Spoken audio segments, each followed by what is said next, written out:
Rohit Sharma is a beacon. He lives above us. He is ethereal. He is beauty in cricket form. There are times when we want to look somewhere else, but Rohit demands that we look at him. This show is called Last Knock. I don't really understand why it is called that.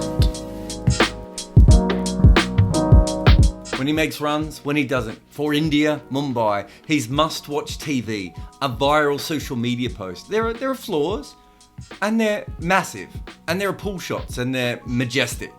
But let's just look at recent history. In the first test, he made no runs, and also missed a chance that 7 out of 10 pink dolphins would have caught. And look what he did to Ben Stokes' face here. But let's just take a step back to Australia, where he turned up later than he probably should have. And if you listen to your uncle, it was because he put Mumbai ahead of India. But it was the Nathan Lyon dismissal that annoyed people the most. Lyon was bowling, it was early in India's innings, and Rohit Sharma runs down the wicket, let's say 18 minutes before tea, to try and upset Lyon. He usually plays this way against off spin, and he said that it was an idea for him to try and upset Lyon as well, and he likes to hit off spin down the ground. He was playing to a bunch of his strengths, but he should have realised quite early on that he wasn't quite at the ball and maybe pulled out a little bit more. But it was a problem of execution. And Rohit Sharma has the same problem that David Gower and pretty much every pretty batsman ever in the history of the game has had.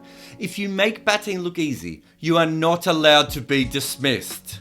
That is the law. Pretty things should never die. Before Rohit goes out, he should always struggle a little bit just beforehand to sort of ease the blow. The thing is, if you're still remembering that Rohit innings from the SCG, I think you need to remember that he did a very similar thing in this game. The difference was he didn't get caught.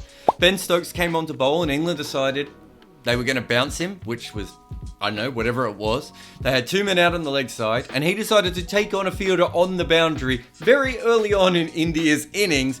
On a pitch that was clearly going to be very good for spin, he took a massive risk against the seamers that he didn't need to do. Imagine going out, pulling a seamer on this wicket. I mean this wicket, where the 5th ball of the game, there was a puff. That's a puff of dust, not a nuclear bomb. And we need to talk about this pitch because it was a difficult pitch, and it makes Rohit's innings look better every time another player struggled, and they all struggled. It was a great pitch for spin, but it wasn't like a great pitch. And I think the groundsman will be upset that it fell apart so early. But it also wasn't a disgrace. That was clear from Rohit's innings, and then later India's entire second innings. And it's easy to look back at this and say, a few people got this wrong, let's just move on. But no, let's just stop here for a minute. I wrote that I think we're all English and Australian with how we look at cricket. Because the narrative of cricket comes from England. They wrote the laws and they spread the game to most of our countries. And then Australia hijacked the conversation by winning a lot and telling everyone else how they should play the game. And we've seen this narrative play out lots of times, like when the West Indies bowled too many bouncers, even though Australia had once bowled a lot of bouncers, and England had once bowled a lot of bouncers. When South Africa mastered the wrong end, despite the fact that England had invented the bosey. Despite the fact that reverse swing had existed in Australia before Pakistan got really good at it.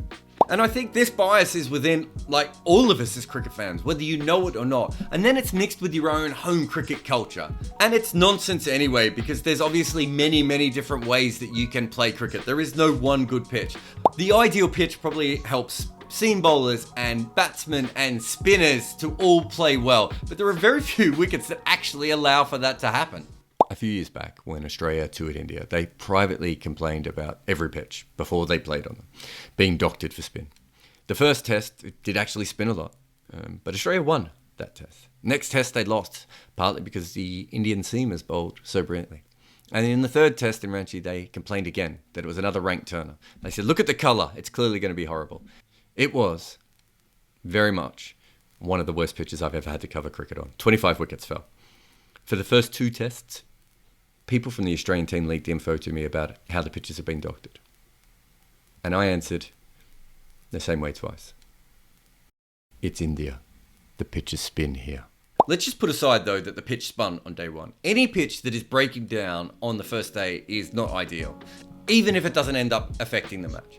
But the curator had to prepare back-to-back wickets, and so the second one was always going to be less reliable. Also, let's look at the history. There are 345 grounds that have had a lot of first-class cricket played on them. If you look at the percentage of spin bowled per ground, then this ground is in the top 30 for the most spin used in any pitch in the world. And I'm not talking about when it's used for international games. I'm talking about first-class cricket. This is just a normal pitch here. If you were English and you're watching this, then it was almost 33% more spinny than your spinniest pitch. But that bias is planted in, and much of this does come from that English-Australian history of the game. But I also think it's about seam versus spin. We do fundamentally expect pitches to seam on the first day. And that has been accepted as a normal thing.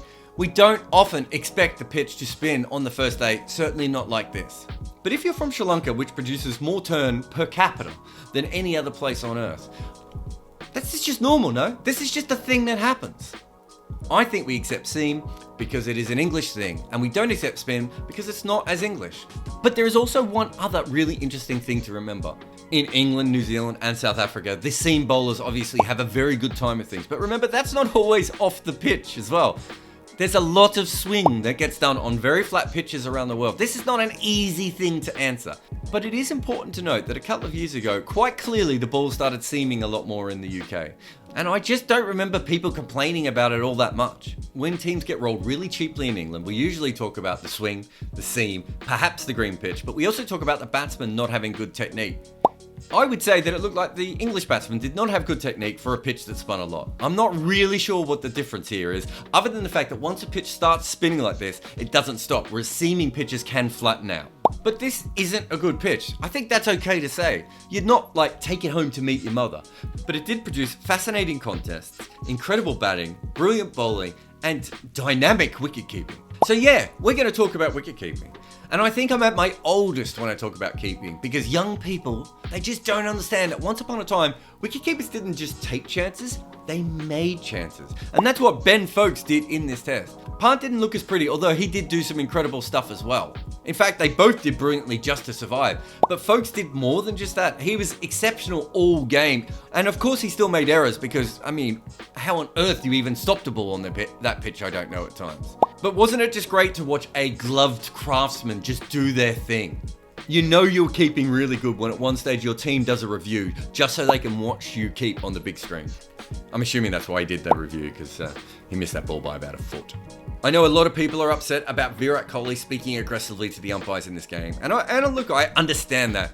And it doesn't look great. But it is important to note that if you watch Virat Kohli on the field, he does seem to speak aggressively to his teammates, to his friends, to pretty much everyone. So it's not like this is a new thing. I want to focus a little bit more on the fact that he has played 2 incredible innings in this series, which is, I don't know, it's something. The toss was an advantage to England in the first test, but so was the injury to Jadeja and the fact that England made a lot of runs. But the other reason was that India couldn't find a replacement for Jadeja. It's still weird for me to think that India have this perfect Jadeja understudy when it's so hard to find someone as good as Jadeja anyway. Of all the cricketers in the world, you would think he would be one of the hardest to replace, and India's just here's the Walmart Jadeja. And I don't mean that as an insult. I mean, Axar Patel can do everything that Jadeja can do, just not quite as good. That's incredible, isn't it? It's incredible, in fact, to have 3 spinners of this quality available to you who can all bat. If India wanted to, they could make Axar this perfect player to bring in anytime they just want to bring in a 3rd spinner, and he would strengthen their batting. It's a phenomenal situation that India find themselves in. And remember, this was his first test, and he outbowled 2 experienced English spinners. And I won't talk too much about them, but you can already go and see the video about them. But incredible effort by Axar. But if we are talking spin, let's get to the master. If Anderson is Jimmy Clouderson, then Ashwin should be R. Duswin.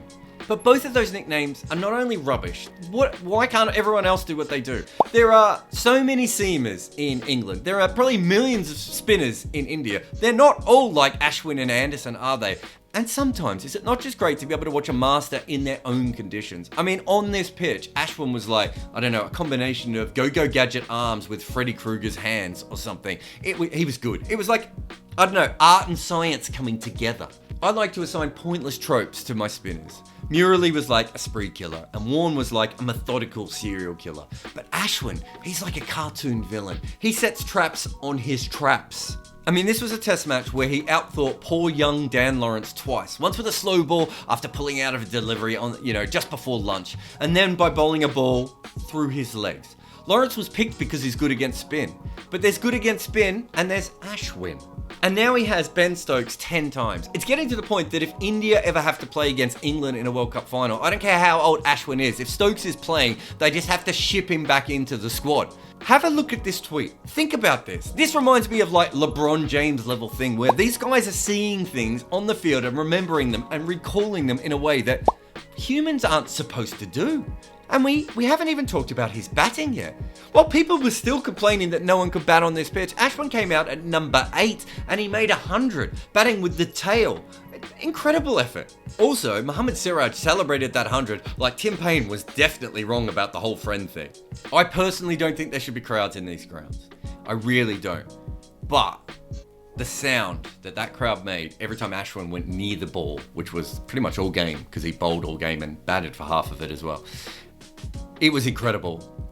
I think I had actually forgotten what it's like to have a stadium cheer the local hero. None of this makes me think that we should have crowds in a game, but that noise. Oh.